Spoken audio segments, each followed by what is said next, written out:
What's up, you filthy casuals? Welcome to the Casual Shenanigans Gaming Podcast, a podcast all about the irreverent love of gaming.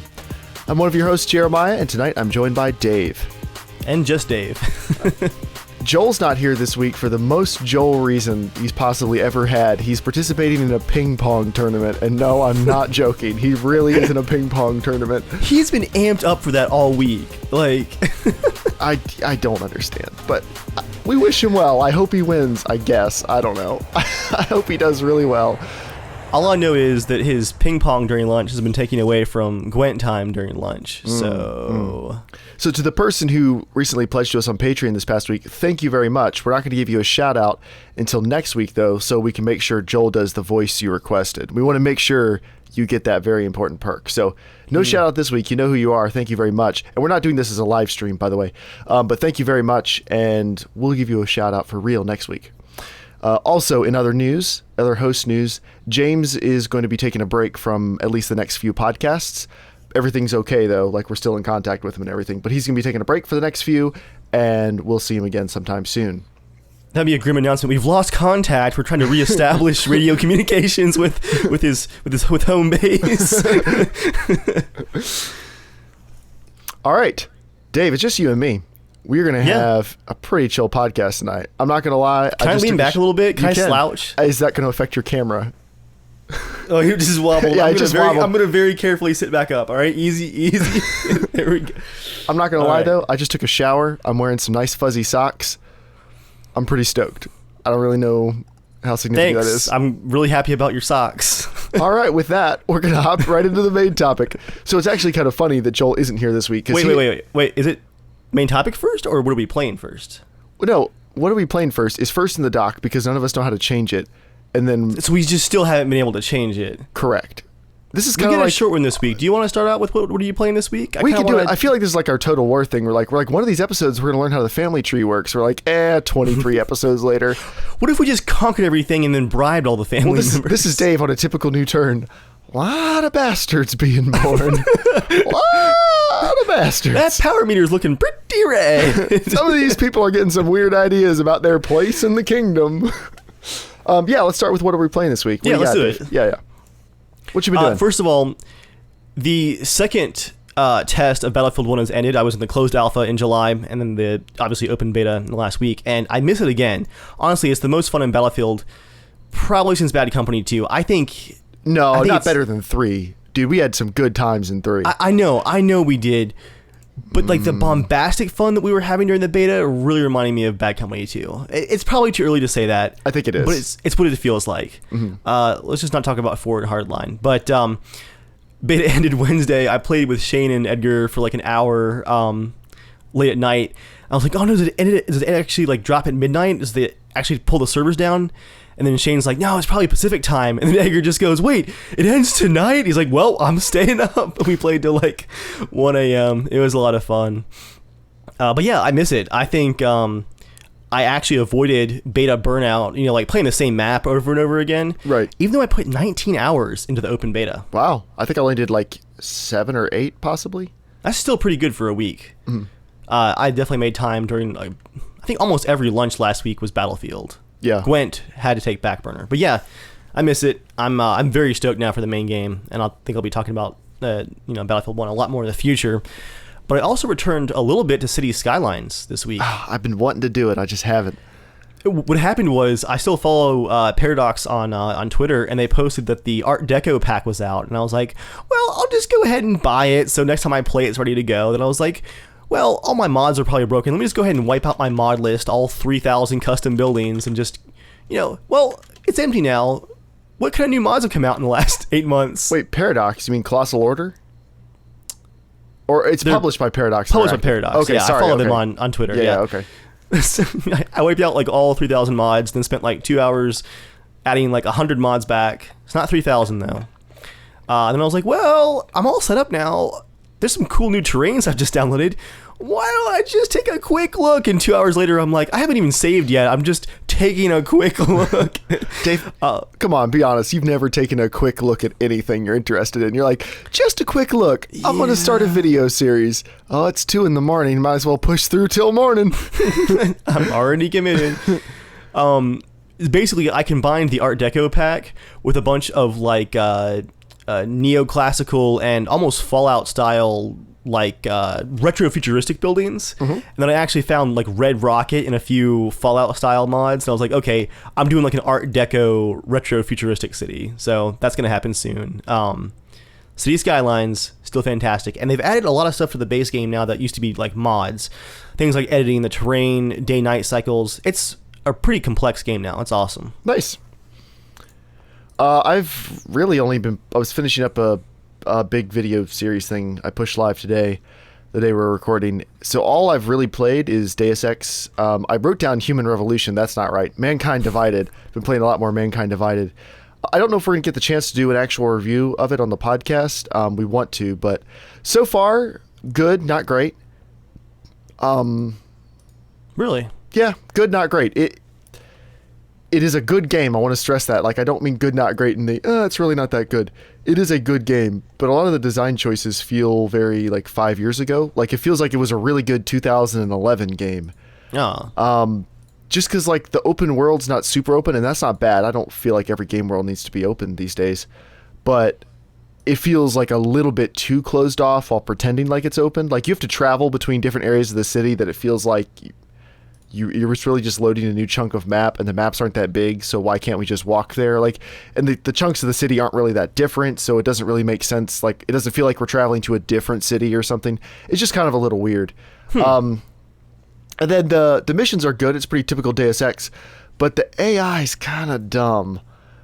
There's been way too many instances where I take someone out by, like, flipping them over a box, punching them in the throat or something. That's the non-lethal takedown. Oh, of course. Just having a mechanical arm, throat punch you at 100 miles an hour. You'll walk it off. But I do that, and someone's literally right around the corner just, do-do-do-do-do, I didn't hear anything. And it's like, I'm starting to get to the point in games where it's like, if you want me to play stealthy, like, make me work for it a little bit harder than that. Because it feels like the type of playthrough I'm going, I don't have to be that cautious. I'm doing a whole lot of, like, hacking a door because the guard just happens to be looking the other way and they're 10 feet away, and I'm just crouched down by a door hacking it. Like, it just feels a little bit ridiculous at this point. And those weird-sized air vents everywhere, But overall, it's fun, though. I'm still enjoying it, but it's not quite the experience that Human Revolution was. Jeremiah, some game series has to continue the air duct trope. Like, that's true. Almost everyone's dropped it now. That's There's got to be one series that just continues. And I'll give them credit. They got rid of those horrible boss fights from Human Revolution, and like it's polished. The gameplay and everything. Like, it feels pretty good. The only thing that's kind of weird is I am playing with a controller because there are too many keys on mouse and keyboard.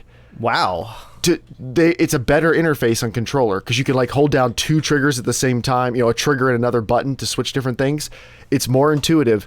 On keyboard, they want you to just, like, use QWERTY, ASD, XCVB, 1, 2, 3, 4. It's just it's too many keys. Like, I think we've reached the point where that's kind of a bad interface. Like, there needs to be smarter ways to do it. Not like the Arma scroll wheel, but it's not like I can't remember those keys. But I played like 3 hours and I was having a hard time remembering which keys were which. I would have to look at it and then remember. Maybe I'm just getting old, but it was a lot easier just to plug in a controller and, so if I tap it, it does this. If I hold it, it does a completely separate action. Like, why couldn't they just map that onto a key? Like, that would have been kind of cool, They could have taken the exact same streamlining on the controller because the controller does all the same stuff except aim quickly. They could have taken all that streamlining and put it on the keyboard. They just didn't. They went with a more traditional old school keyboard layout. And I think games have just gotten better about using keyboard layouts that I kind of don't like some of the old layouts. It's old school, yeah. Yeah, it's old school, but not like necessarily in a good way. I know I showed Joel this. Did I show you, Jeremiah, the original Cold War Crisis, the original Arma, basically, review from like 2000, where the reviewer talked for like 3 paragraphs about the contextual menu, the scroll menu, and how revolutionary it was? Because he's like, no matter what you're doing, flying an aircraft, infantry, if you need to do like a special action, it's always the scroll wheel. It's just right there. It's so easy. You can do any options you want with the scroll wheel. It's like, this is a game changer. And it was 15 years ago. Yeah. Yep, that's all I've been playing. So now let's talk about our main topic this week. And This is one that it actually is a little bit of a shame that Joel is playing ping pong. Because we are going to talk back. We're going to be talking about the PS4 Pro announcement. It was the PlayStation meeting. You know, it wasn't an official press conference. It was just a meeting. It was short. I think it was like 45 minutes to an hour maybe. And they announced the PS4 Pro. The Neo, of course, was the code name, and they didn't call it the PS4K for reasons that will become evident. But it's the PS4 Pro, which looks like the triple stack burger version of the PS2 or the PS4 Slim. But they announced so many of those jokes in the last few days. The new PS4 is not the Slim, it's just the new PS4, which I think is great. It's $300, it's thinner, it's super power efficient, and I've seen Digital Foundry's done some initial tests. It's quite a bit quieter than not only the original PS4, but the re-released, like the updated PS4, which is what my wife has, which is also quite a bit quieter. It's even quieter than that. One second, I got a cough. So maybe John could replace his shredding machine of a PS4 with something quieter. Maybe. But then they announced the PS4 Pro. So I think the press conference was more confusing than it needed to be, and they danced around some stuff more than they should have. So to tell you what the PS4 Pro is, we're going to use Sony's words from their official FAQ. In their words, PS4 Pro is a high-end version of PS4 that is capable of outputting 4K graphics, HDR support, smoother and more stable frame rates, and 4K video streaming. Upon its launch, PS4 Pro will make supported PS4 games look better and run more smoothly, while giving developers an upgraded toolset to create even richer, more detailed game worlds. How these powerful new tools are used is up to individual developers and the experience they are creating, and we showed you some of these examples. It's important to note that PS4 Pro is not another generation of console. It won't make your current PS4 games obsolete, and it won't split the PS4 player base. PS4 Pro is very much a part of the PS4 family. It's launching November 10th for $400. Important stuff. All your PS4 games work on PS4 Pro. There aren't any PS4 Pro exclusive games coming out. That's all good. Good job. And a more powerful console. You know, we're primarily PC guys. More powerful is always good. No complaints. What's the saying? The rising tide raises all ships. Yeah, or something like that. Yeah. It's always good to improve. Faster hardware is always great for developers. I feel really bad for original Xbox Ones now. But there's some weirdness about this. And so I think it's important to say from my point of view at the top here, I think I'm getting one. I think it's cool. I think more power is cool. No issues with that. I have some issues with the way they presented it, though. And I'm more concerned about the people listening to this who are PS4 owners who aren't super into PC gaming or super into graphics analysis or whatever else, and maybe don't know some of the stuff they were told and took Sony's word for it. For a couple reasons. The first one's HDR support. High dynamic range. So Dave, were you watching this part of the stream? No, but I actually caught up with the HDR part off of your video on your channel, actually.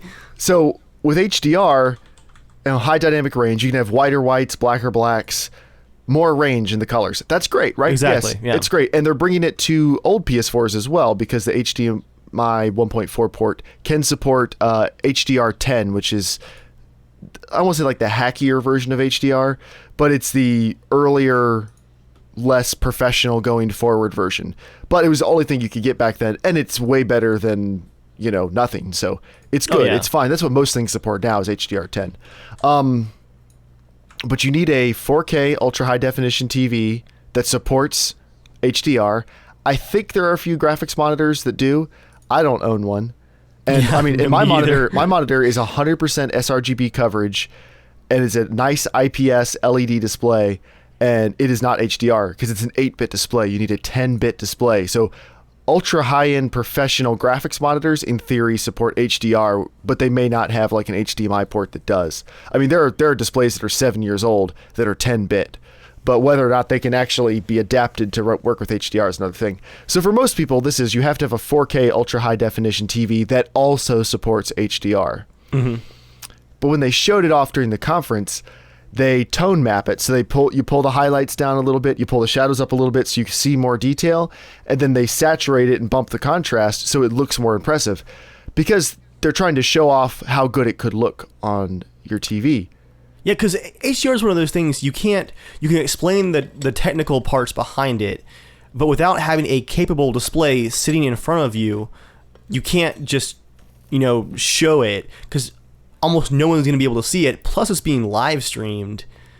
Right. It's a very tough thing to show off. You can't, if you take a video of someone's HDR TV with your phone and show it to a friend, they're not seeing HDR. Like, that's the thing. It's the best way I can describe it is I'm a photographer. I shoot in RAW most of the time, which is a digital negative format. And when I shoot in RAW, I can also look at the picture on the back of my camera. I'm not actually seeing the image. I'm seeing a quick JPEG preview of the image that the camera generates just so you can look at it. Mm-hmm. The actual RAW image you can't see, even once you load it into your computer. Windows can read RAW images now, but it's showing me a JPEG preview. You can't actually see the quality. You actually can't tell if I nailed focus until I load it into an actual RAW program. Adobe Camera Raw, Lightroom, something like that. And then you're actually seeing the image. And so anybody else looking at that JPEG preview, they can't see the wide range of adjustments you can make. They can't see all the potential of a RAW image because they're not looking at it in a RAW editor. And that's what HDR is. So I don't like the fact that they made it look like that during the conference, because it's like when people put on a Sweet FX preset onto a game. Like, you can jack up the vibrance and the contrast and the sharpness and stuff. Boy, can you. But that doesn't necessarily make it better. And that's and in the case of HDR, that's not necessarily what it looks like. And not every game's going to get HDR support either, which they glossed over a little bit. Supported games can get HDR patches, but developers don't necessarily have to do anything. Now, they've got a list of some of like their upcoming games and some of their flagship titles. Uncharted 4, Horizon, times oh shoot, what's that one, the zombie game? Days Gone. I was going to say, I see footage of it all the time, but I can never remember what it's called. Yeah, Days Gone. Those are going to be HDR, which is awesome. But if you're expecting you're going to buy it and like every game in your library is going to get an HDR patch, I wouldn't count on it, because they were very non-committal about it. And if Sony's being non-committal about it, I'm assuming a lot of developers are going to be thinking, well, our game's 2 years old. We're not making money off it anymore. Like, we're not going to pay to send another patch through CERT. Like, that costs money. That takes time. We have to make another game. Like, we're not going to do this. And I would be surprised if anything but the biggest first-party games and some of the bigger third-party games actually get patches for this or the 4K thing. So, Dave, I think you're right, yeah. What do you know about the 4K options or the new image output options? Did you see that part of the conference? Yeah, I did actually, and I loved that you picked on them for that phrase that they used, where they're like, when it came to the PS4 Pro, we had the option of brute forcing the rendering, but we didn't want to really do that. And I was like, I had the same reaction that you did. Like, brute forcing the rendering means they could have just tried to render at full 4K or full 1440p like my computer does, but that would have cost a ton of money. So they didn't do that. And there's power and heat concerns too. This new console has a maximum power draw of over 300 watts. I think it's like 360, 380, something like that. Wow. That's a lot. Maximum power draw. But that's a lot. Like, that's a big jump up over the newer PS4 is a 180, 160, something like that. Oh, yeah. Yeah. So that's a big deal. So it's not like that. They would have had to make some serious compromises if they wanted to do native 4K. Now, in their defense, they say that they have this new proprietary scaling technology, this checkerboard scaling, which Digital Foundry's gotten hands on, and I trust Digital Foundry. And they said it looks softer than native 4K for sure, but it looks like really stinking good. Nice. Rendering images at like 1800p, 1440p to 1800p, somewhere in that range, and they're upscaling. That's nuts for a console. That is super nuts. And according to Digital Foundry, it's good enough that, like, if you're sitting in a living room with a 65-inch TV sitting, 8 to 10 feet away, is it good enough that most people will be able to tell the difference? It's probably good enough that they won't be able to tell. Honestly, like, it probably is that good. Yeah. So I'm not hating on the resolution scaling. I actually love resolution scaling. As someone who games on a 4K monitor, one of the benefits is my pixel density is so high that, like in the Battlefield 1 beta, I was on high settings, almost at 60 FPS, like 55, 56. I'm like, so close, but not that smooth. I dropped resolution scaling down to probably, higher than 1800p, probably like 1950p, like just a 6 or 7% drop, locked 60, no problem. And there was no visual difference that I could tell whatsoever, because the pixel density is so high and the image that you're looking at is still so good. Yeah. Can't tell a difference. Oh, yeah. And I'm sitting 20 to to 24 inches away from my monitor, and I'm totally good with it. So I like resolution scaling, but I don't like them dancing around the fact, like they're selling this as like an ultra high-end 4K experience, and for some games it could be that way, but resolution scaling is also pretty complicated, and they're not making developers commit to this. It has to be able to output at 4K, but there's nothing to stop a developer from, I believe, just rendering it at 1080p and then just doing a simple 4x checkerboard scale, and it'll look better, but like, yeah, you know, is it going to look better than the built-in scaler in your 4K TV looking at a regular PS4 image? Probably. Okay, but so not necessarily. Here's my question for you then. The marketing was a little bit vague, but at least they're not calling it the PS4K, which would be, I think, outright deceptive, obviously. Do you think that the scaling is worth being able to hit that price point of 400? Kind of hitting that middle ground. You think it's worth it? Yeah. Yeah, because if they weren't going to do scaling, it's not like they could just bump it up to $500 and they'd be free and clear. Like for 4K, true native 4K for the next few years without significant compromises, they need to have the option to scale. Otherwise, they're looking at probably like $700 or $800.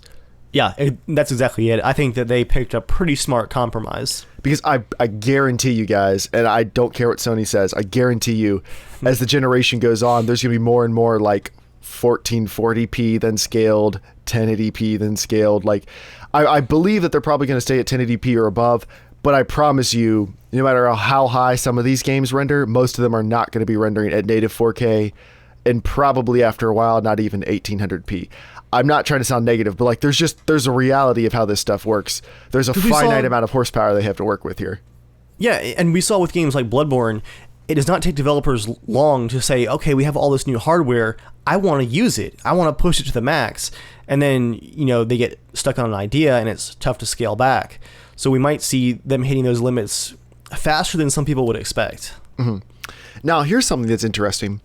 The PS4 Pro will change how it's rendering the games based on what TV you hook it up to. If you hook it up to a 1080p TV, they actually have the ability to do super sampling to overdrive the resolution, still output at 1080p, but overdrive the rendering resolution to improve on some things like anti-aliasing, which has always been one of the PS4's weak points. Exactly. But they're thinking, like, if you're at 1080p, we're going to have this extra GPU horsepower now, and they showed off some PC type stuff, like better ambient occlusion, maybe a little bit better anisotropic filtering, be still my beating heart, better anti-aliasing, maybe some better like alpha effects, who knows, and a more consistent frame rate, which is, from what I'm reading online, and I've been reading a ton of comments online about this, which is what most PS4 owners who are going to upgrade are way more excited about, is like, whatever, it can do some 4K stuff. 1080p, 60 FPS, like if I can play more of my games at stable frame rates at a locked 60, awesome, that's good.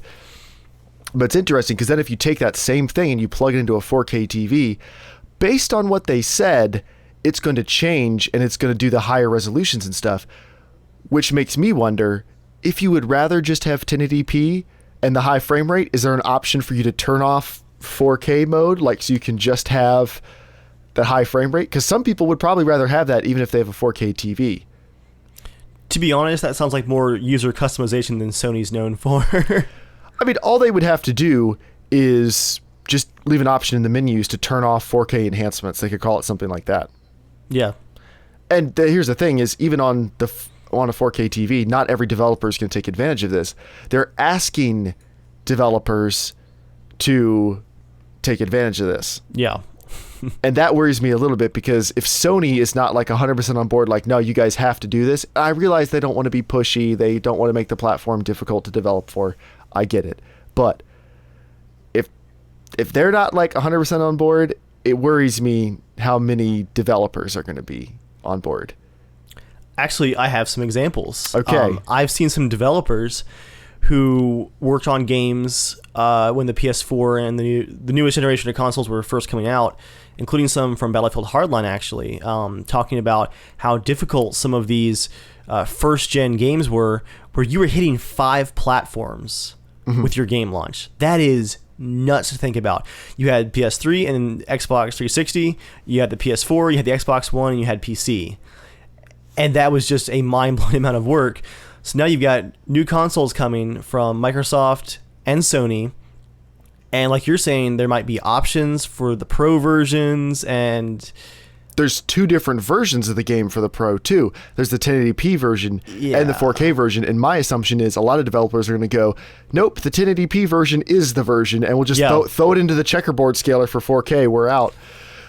Even then, it's just going to get a lot more complicated really quick. And there is also a potential, if you look at like a comparison between the Xbox One and Xbox 360 version, or the PS3 and PS4 versions of, say, Black Ops, or what was Ghosts or Black Ops 3. I think Black Ops 3, came out on PS3 and Xbox 360, I believe. But whatever some of the most recent Call of Duties that came out in the last gen consoles were, between them, the old gen and the new gen, they don't even look like the same game. Like the old gen is just hacked up to make it work, to make it hit that platform.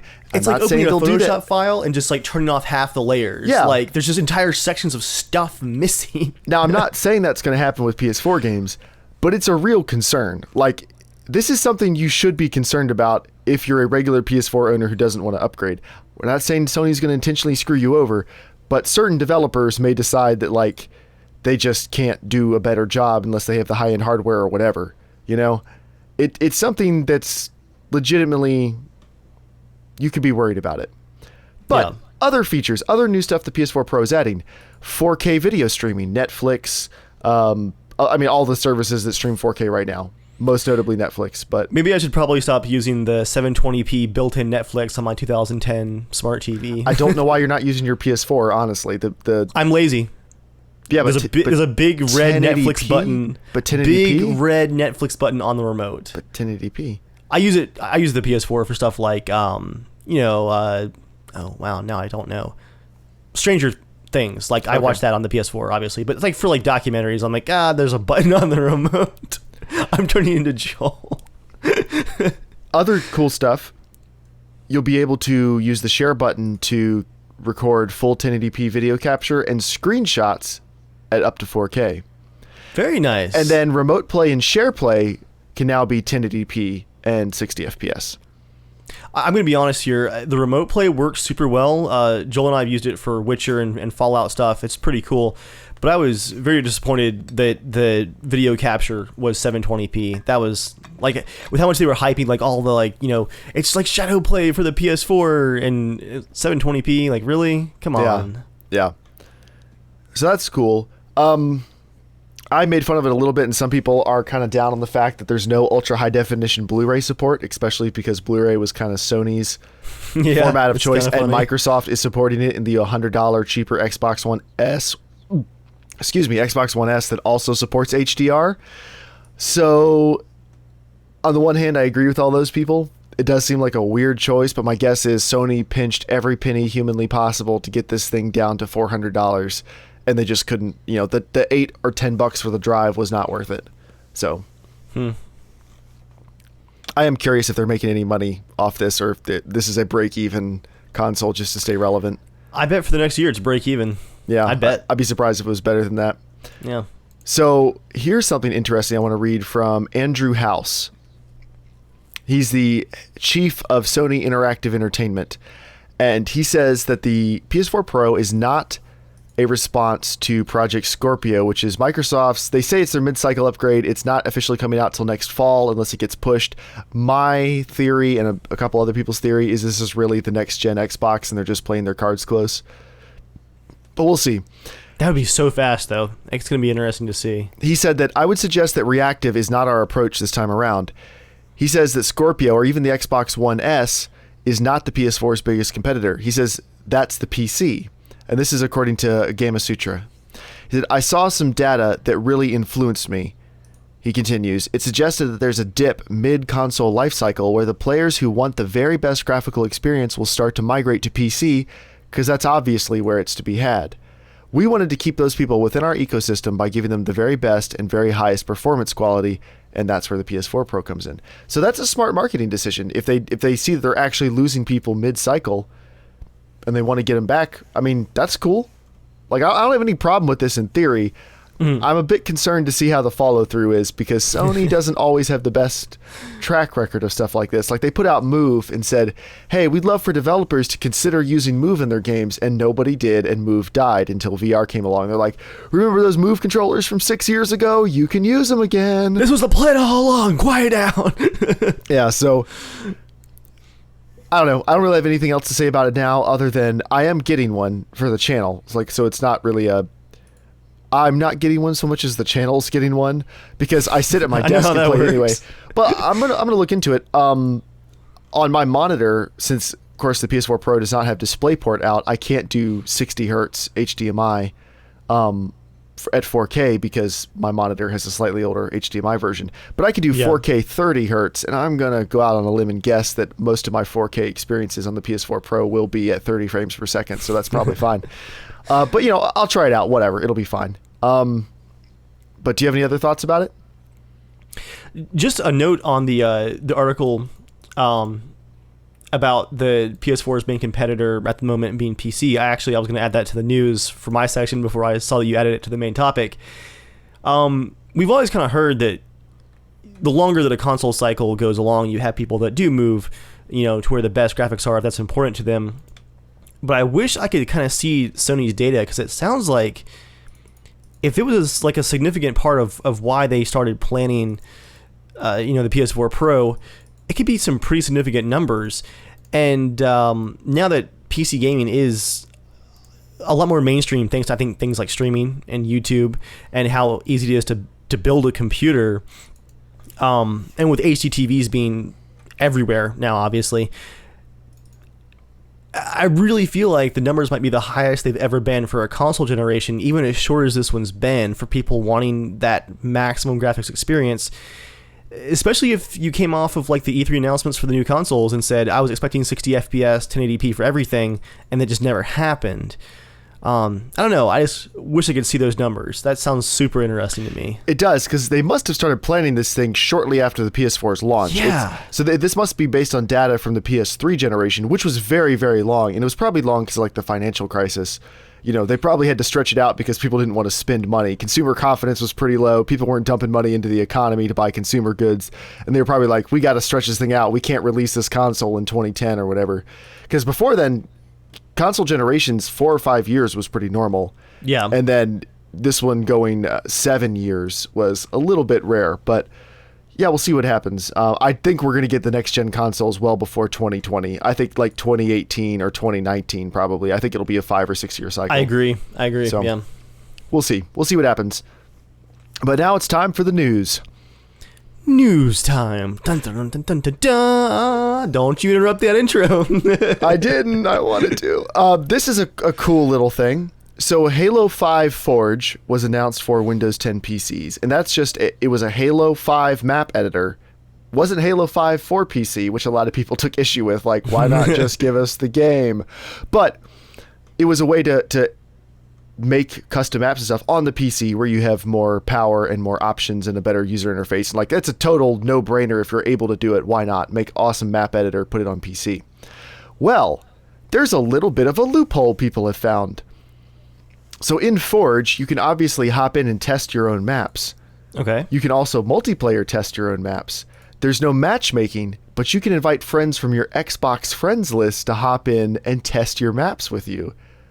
And the entire arena mode, all 15 pre-made maps, and everything Microsoft's done to the Forge sandboxes they've made before are all there. Oh. So pretty much a significant chunk of the game's real multiplayer is in this Halo 5 Forge free Windows 10 app. But you have to already be friends with people. No matchmaking. So you got to make friends with people and invite them in to play with you. But that's really cool. Like, that's a way to actually, like, I don't know, have some Halo fun with your friends in a LAN type environment on PC. That's cool. It's a bit of a workaround, but it works. It does, and that makes me think, like, I'd be shocked if the next Halo isn't an Xbox Play Anywhere game, because they're doing that with, like, pretty much everything else they make now. For sure. But speaking of well, this is really no good segue. Speaking of games and platforms and stuff, Dave. Speaking of games in the gaming podcast, right, there's another. What's going on with Bethesda? Because this is some premium sea salt. Yeah, so for the news article, I just have the actual Bethesda blog article linked, but a couple of hours ago, I was going through the thousands of comments on Reddit raging about this. And this is pretty nuts because Bethesda posted a PS4 modding update. Just a reminder, mods have been out on PC since the day the game launched. People were modding the Skyrim mod tools to make their own mods. Because that's how PC works. You don't get to tell us we don't get mods. You can ban us, but you can't stop us. There were millions of mod downloads on PC before the creation kit launched this April. Like, it was nuts. Tens of millions of downloads of PC mods before the tools even came out. And Xbox One got mods in May, and they're getting millions of downloads. And at E3 this year, Sony and Bethesda were talking about mod support for Fallout and the Skyrim remasters coming out for the PS4. Today, Bethesda, after months of saying, we're working with Sony on PS4 mod support, no news yet, we're working with Sony, there's proprietary audio stuff we're working on, we're working on getting more than 900 megs of storage space for the mods, because that's tiny. Today, and I quote, after months of discussion with Sony, we regret to say that while we have been ready to offer mod support on PlayStation 4, Sony has informed us they will not approve user mods in the way they should work, where users can do anything they want for either Fallout 4 or Skyrim Special Edition. So Bethesda has grasped Sony by the shoulders and thrown them under the bus because the internet has been raging about this all summer. Like, honestly, it's been bad. And I don't know about you, but I do not believe Bethesda that Sony's being the bad guy here. I'd wager, if anything, Sony's going, hey, your game runs like garbage on our platform. Your last game ran like garbage on our platform. So did the 2 games before that. Your new DLC runs at 15 FPS. Like, we're not letting you break this worse with mods. I would bet that discussion was had numerous times where Sony was like, hey, get the game up to 30 and we'll talk. Like, hey, make it work better. And I'm guessing Bethesda, because they haven't been able to deliver a good PlayStation experience in the last 10 years. The games are good, but like the technical quality has been lacking on PlayStation for the last 10 years. I'm guessing Sony was not really willing to bend over backwards to accommodate them.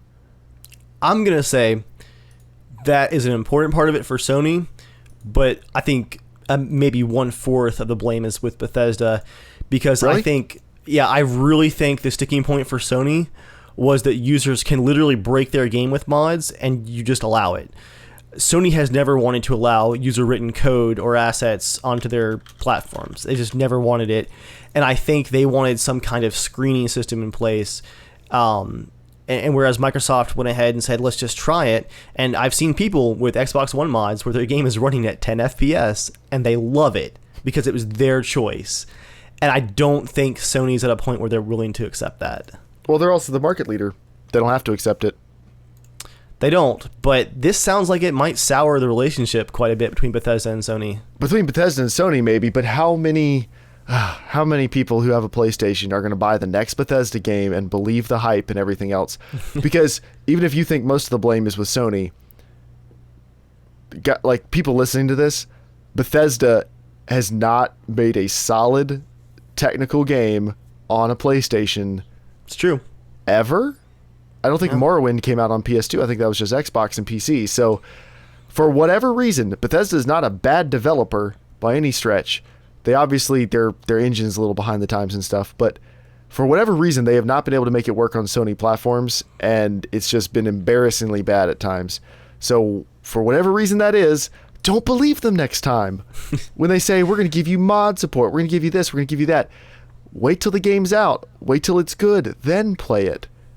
And you can play any Bethesda game on a pretty low-end PC for what it's worth. At a PS4 they scale down experience. super well. Yeah, they scale down great. The Masher ran it on the highest settings at 30 FPS. So, console experience without all the dips, but better visuals. So, you could have a much slower computer than the Masher and play on 1080p at medium and do all the mods and do everything else and you'd be totally fine. Like a $300 to $350 computer can give you that Bethesda experience you want so bad. And if you're a PlayStation 4 player and you're really burned by this, I'm telling you, there's never, if you care about Fallout 4, there's never been an easier time to build a PC, and you can get all the mods you want.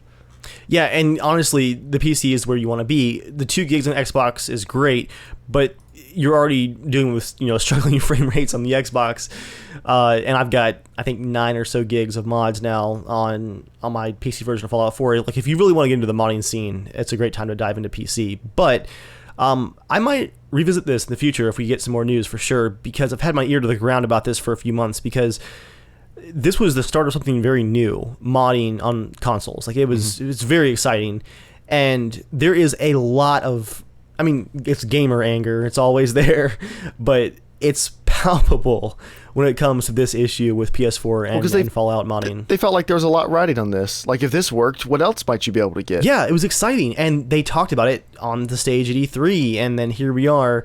And like I said, Bethesda really threw Sony under the bus. It feels like personal almost. And so I think we're gonna be hearing more about this in the future. What's your next news item for us? Yeah, I had a brief one about GOG, Good Old Games. It's run by CDPR, the Witcher devs. It's their DRM-free game platform. A game that I had never heard of before was on there. The developer is League of Geeks. I was like, wait, the game's called League of Geeks. It's a RPG strategy game called Armello. It's out on Steam and GOG. And obviously the GOG copy is DRM free. You can download it, just open it in the folder, copy it to another computer, take it wherever you want. It's yours. The Steam copy, it's hooked in with your Steam account. Most people don't care about that. But if you want a good forever version, GOG is a great place to get it. Well, the first DLC for this RPG strategy game came out this week, only on Steam. And the developers announced that it will not be coming to GOG. There will be no DLC for this game, with more of them coming in the future on GOG at all. And what the developers said was that the GOG platform did not support our DLC distribution. Which is weird. It's weird, and we don't know if they're lying, but it's weird. Because there's Witcher DLC from the developers that run GOG. That's not quite what they said. They said just because another studio or game has DLC on a DRM-free platform doesn't mean it's immediately a possibility for us or Armello. Assuming as much is incredibly naive. Every team's processes, resources, and games are innumerably different. Almost every single piece of conjecture about ways we could have or should roll out our DLC on DRM free have either been wildly off course or avenues we've already investigated. Which could be true. But it's weird. It's very weird. And I had just a couple of thoughts on this. First of all, GOG being...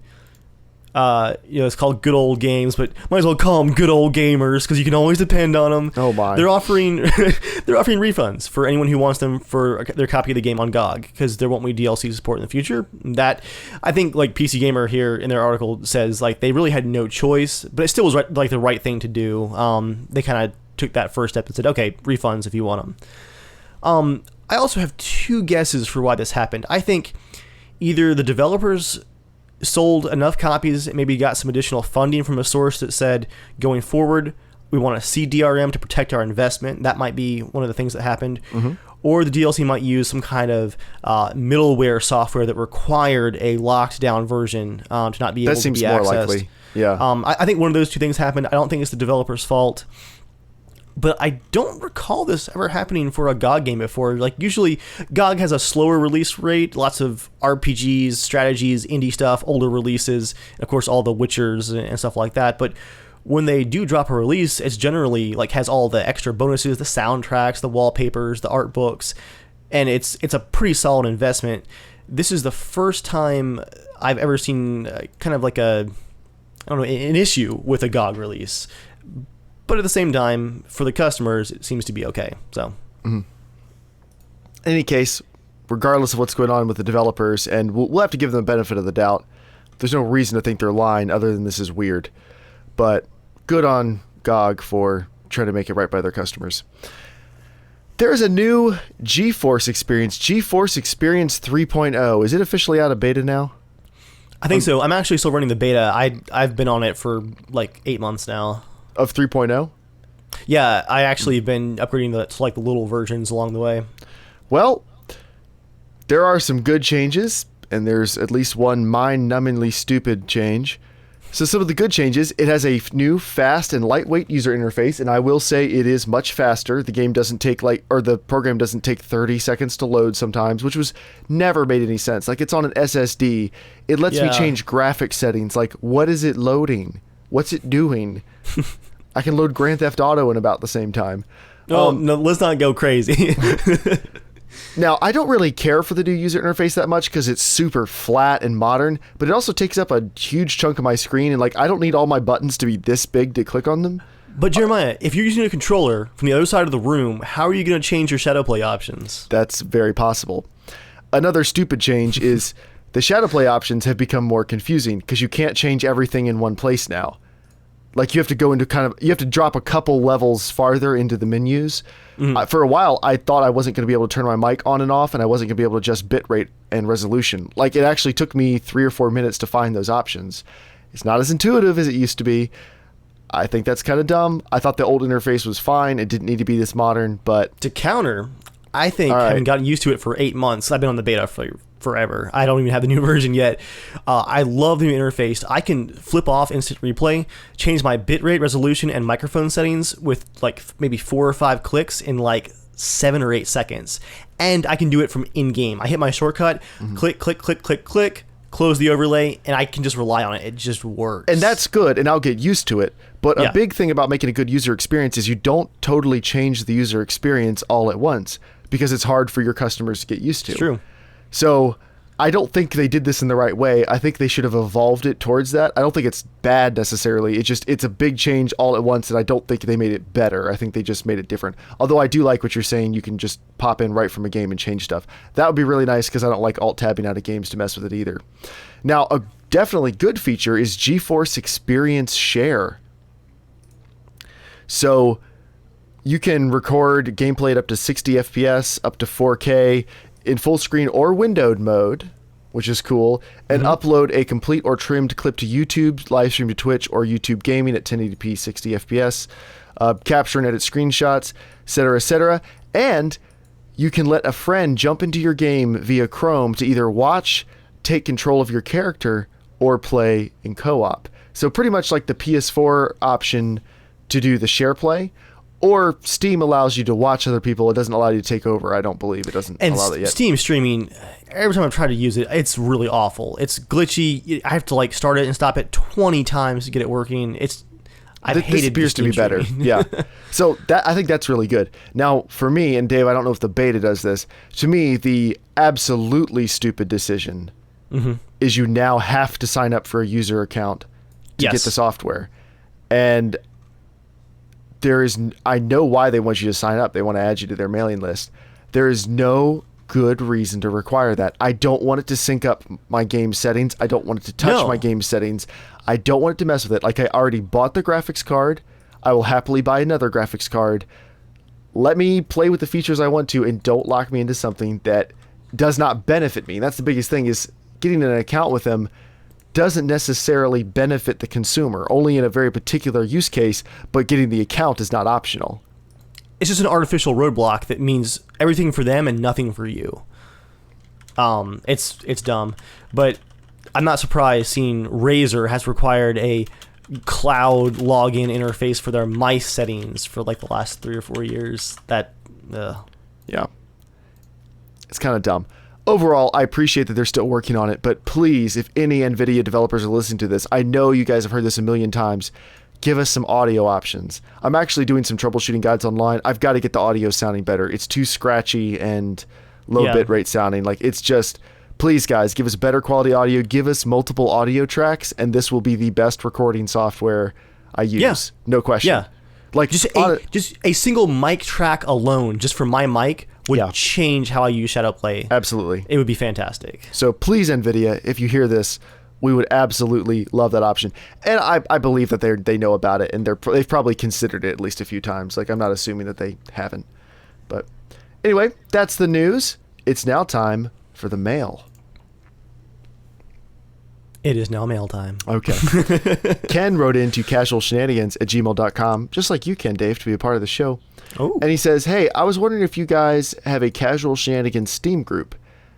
And if not, wouldn't it be a good way to alert members of the Steam group if you guys wanted to play in public with the Casual Shenanigans community?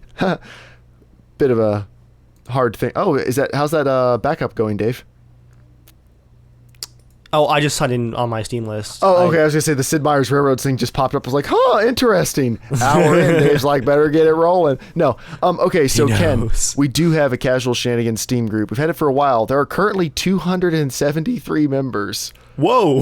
Right, which is a surprise because we haven't really used it in like a year and a half. We used it for some DayZ stuff back in the day, and it was really useful. How do I get to it? You go to in Steam, you go to... There it is. That's why I signed in. I was looking for it. So, you guys are welcome to join it, but here's kind of the problem. He said, if you guys want to play with the Casual Shenanigans community, it's not that we don't want to, but Dave and I have our gaming time scheduled up so hard just to be able to keep up with our recording schedules, try to squeeze in some tech episodes, some other stuff. Like, we're not complaining. It's awesome that you guys watch the show. We love that we have so many people who would love to play with us. Like, honestly, it's so flattering. Realistically, it is not possible most of the time. But we do have that public Teamspeak server, which you are welcome to hop into at any time. And when we are playing, even if we're playing something private or whatever, a lot of the time we're in Teamspeak and people are welcome to hop in, and people do hop in and we talk to them and say, hey, or whatever. So we'd love for you to come hang out with us if we're available in doing that. Like, it's not always a guarantee or anything, but you're welcome to join the Steam group and maybe make some other friends in the Casual Shenanigans community and play other games with them. I have seen some people like organizing groups to go play stuff. That's awesome. You guys go for it. But I want to be honest, just don't count on being able to play with us because there's just no guarantee. I just looked on our Steam group. In 2014, I started making a Steam curator store page. It's not public, so I only made 2 entries for DayZ and Arma 3, and we never did anything else with it. That's all we play, apparently. But thank you very much, Ken. I mean, it is flattering, and you're welcome to hop into TeamSpeak sometime and say hi. Please do it. Yeah, for sure. Anthony wrote in to casualshenanigans@gmail.com, just like you can, Dave. Oh. And he says, I only recently started listening to this podcast while at work in my office, and I found it pretty good. Kudos. Thank you. On the topic mentioned, I was talking about playing Everything or Nothing in the last podcast. I, too, found Everything or Nothing to be one of the best Bond games ever made. To me, the storytelling and cinematics were so well done that when I played it, I felt like it was much more of a good Bond film than just a game. That's even compared to the Daniel Craig Bond films, which are really good, in my opinion. I think it didn't get as much play because it was released only on GameCube, to my recollection. That's not true. It was multi-platform. But it's still one of the best Bond games or movies I have experienced. It's nice to know more about that hidden gem. Keep up the good content. Thank you, Anthony. Yeah, it was a multi-platform release. I believe it was on all 3 platforms. I've played it on Xbox and GameCube. I think it was also on PlayStation 2. I'm sure it was also on PlayStation 2. Grant wrote in. He's written in before. He says, so, I just tried my first ever LaCroix, specifically Pamplemousse. And it's just as good as Joel makes it out to be. It's crisp and innocent. And it makes me want to run it through my non-existent beard. Well, not entirely. I want to like LaCroix, but I just can't. I expected it to be more like soda with lots of carbonation and syrup, but I was pretty wrong. It's literally just water with some carbonation, like 70% water and 30% carbonation. So I guess it's okay, but it's not something I would drink for hour-long podcasts, Joel. Anyways, peace out, and if Joel spelt apocalypse wrong in the Magic Castle of the Lost Night, it bugged me quite a lot, so I went on the Magic Castle of the Lost Night forums and subreddits, and it turns out everyone's having the same problem as me, so I put in a support ticket and refunded the game on Steam. So here's my official review of Magic Castle of the Lost Night. Dynamic gameplay, extremely satisfying god rays, precise and accurate movements, insane lore to be found, infinite loot, dungeons, bosses, and a talking horse. It's basically a 10 out of 10. And to be honest, I really enjoyed the DLC. I waited on it for a sale, and the Dollarwise gamers were very proud of me. But enough of my shameless promotions. I did enjoy the game and all the witty CSG humor. So for real this time, peace out. Now, all I have to say about that is if you think apocalypse is the only word spelled wrong in that game, you missed a lot of errors. Play with your eyes closed. Also, something you should know, Joel does not care about spelling errors. That was not relevant to making the game good, and there was no QA testing done on spelling. So, sorry. I think it's time for a new clickbait video. Is the Magic Castle of the Lost Knight the new Witcher 3? Oh my. There it is. Now, Dave. Mm-hmm. The other guys aren't here. What if we answer a tech question? They can't stop us. That's true, they can't stop us, but I could stop you. You could. A quick one. What if you answer a quick one? All right, I have time for a quickie. All right. We used to answer these all the time on the podcast, but then we got so many that we just couldn't. But I think this is there's an interesting question that comes out of this one. Jason wrote in, he says, "Hey guys," and by the way, anybody who's written into the tech podcast, we've been trying to make the schedule work to record one. We've just had a hard time the past week or two. We're sorry. We are on it though. I promise we're on it. He says, "Hi guys, I've been listening to your podcast for a couple of months since seeing your Potato Masher Doom video on YouTube. I'm a 43-year-old gamer from the Rhondda Valley in South Wales." Cool. I'm particularly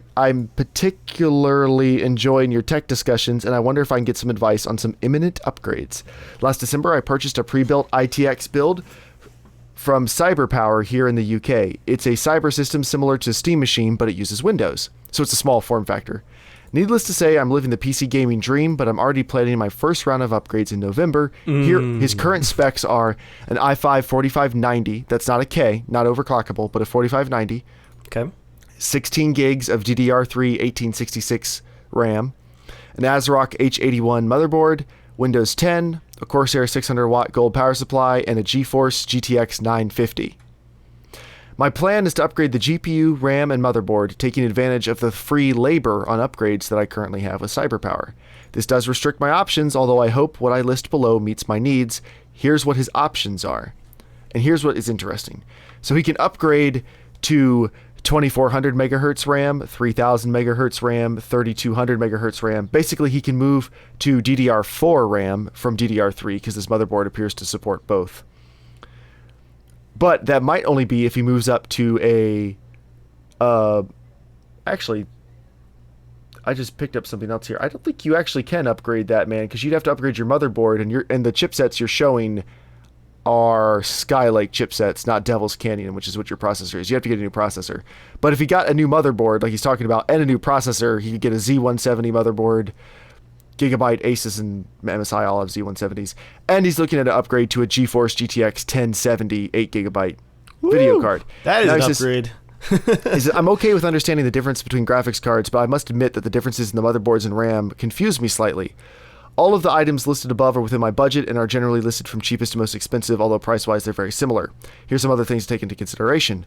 I only use my system for gaming. I have a separate laptop for any other PC-related work. He currently games on a 27-inch 1080p monitor, and he'll probably upgrade to a 1440p G-Sync monitor in 1 year, unlikely to go 4K as he prefers the bang for the buck of the 1070 over the 1080. No interest in overclocking at the moment. I don't want to break anything. He also thinks vapors should be sent to a desert island, maybe a big one with room for jaded games journalists. He says, I much prefer a site like yours that's by gamers for gamers. Keep up the great work, guys. Hope the shenanigans go from strength to strength.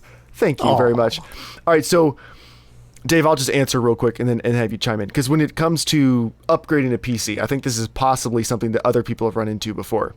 Mm-hmm. So, Jason, the RAM upgrades and motherboard upgrades you're looking at will not make games run any faster. On top of that, I don't actually think you can upgrade your motherboard because, as far as I know, all the motherboards you've listed are all Skylake chipsets, which means you'd have to get a new processor. And you're not going to get the RAM unless you get the new motherboard, and can't get a new motherboard without getting a new processor. You have an i5-4590. That is a good quad core. It's a 3.3 gigahertz non-hyper-threaded quad core, but it's a pretty recent architecture. That's a good chip. That chip's not holding him back really in any game. He has 16 gigs of RAM, DDR3 1866, so decently fast 16 gigs of RAM. You do not need more memory to game or faster memory for gaming. If you already had DDR4, faster memory's worth it. If you have DDR3, you don't need to upgrade. Yeah. You do not need a different motherboard. Now, if you went to a Z170 chipset, in theory, moving up from an H81, so in your case, really, you're going to like a Z97 chipset, you could get some more USB 3 ports, you could get more PCI Express slots, you could get some more stuff like that. If you're not running out of those right now, you don't even need to worry about it. And if you're on an ITX motherboard, not ATX, ITX, I don't think you actually have room to add a lot of that stuff, so it wouldn't matter. By far, your bottleneck is a GTX 950. By far, no questions. Yeah. And your processor doesn't overclock anyway, by the way. It's not a K processor, so it can't overclock. So I promise you, if you upgraded all the rest of that stuff and got a 1070, you'd be within 5 or 10% of if you just got the 1070, and probably much closer than that. So get the 1070, save the money for your or for your G-Sync monitor. You'll be happy. Anything to add, Dave? No, that's perfect. I agree. Yeah, the cool thing about building a PC, buy a nice processor and a decent motherboard. You don't need an ultra high-end gaming motherboard unless you know why you need it, and most of you don't. I do have a gaming motherboard now. This is the first time I've had an actual gaming motherboard though. But if you buy a nice processor, that can last through a couple video cards. If you want to flip video cards every couple of years and stay on the cutting edge, cool, but your processor will be good for a long time. I'm using an i5 750 in the Potato Basher, and if you remember earlier this year, I put Dave's 1080 in it with a i5 from 2009, and yes, it bottlenecked it, but I was still gaming at 4K at 60 FPS. Like, I was still having a great time. Like, there was a bottleneck, but it was fine.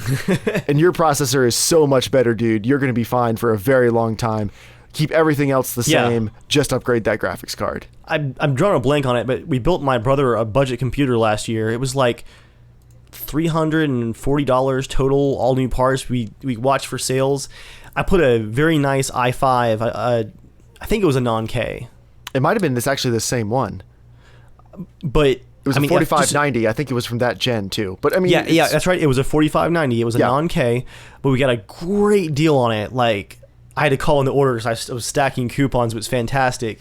And then we put a lower end graphics card in it, like a mid range lower end card. That CPU, he's got 16 gigs of RAM. We can throw in like a 1070 right now, and that would be, boom, a current gen gaming computer. Yeah, absolutely. Insane. Easy. Yep. You can get by with not the fastest RAM, not the fastest processor. You can get by with a lot of that stuff. Graphics card matters more than any of that by a long mile. So, Jason, your question wasn't dumb. I know we kind of just told you not to do anything you were suggesting. It's not a dumb question. If you're new to it, I think you're on the right track here. And the best bang for your buck is getting the 1070 and getting that G-Sync monitor, and you're going to have fun. But for now, guys, that's the podcast. Thank you, everybody, for coming out. You can write in at casualshenanigans@gmail.com to be a part of the show. You can tweet at casualshenaniga on Twitter. Or you can follow me and Dave on Twitter at EvilViking, at Germ Gaming. Dave, do you have anything coming up? Any videos you want to promote or any projects you want people to go check out? The first Fallout Settlement Tour with me and Joel since early June is out now. It's a lot of fun, and that's up now. And Joel and I's Gwent series will be starting very soon. I'm legitimately really excited for this. I thought it was going to be one standalone video. When you said it was a series, I was like, a tournament series of Gwent? PvP tournament, guys. Like, almost every day when we play Gwent at work for lunch, we come back, and Joel's just shaking his head. He's like, dude, when the standalone games launches, we're so screwed. It's like, if we end up on those leaderboards, we're like on the top, like 20 for North America or something. He's like, we're done for, because we're going to want to stay there. We're going to be playing like 10 hours a day. We're excited. It's going to be good. All right. Thank you, everybody, for coming out. Thank you for listening and watching, or however else you get this podcast. Yeah. Those are the two main options, but I don't want to rule anything out. Intercepting the communication somehow. I mean, I don't know. But hi, NSA. Thanks for listening. We appreciate you guys. Thank you, guys. This podcast is like almost exactly an hour long. We did it. Dream team right here. End it now. Now's our time. Do it. Thank you, everybody. Bye. Dave, what should everybody do? They should stay casual. Yes, they should.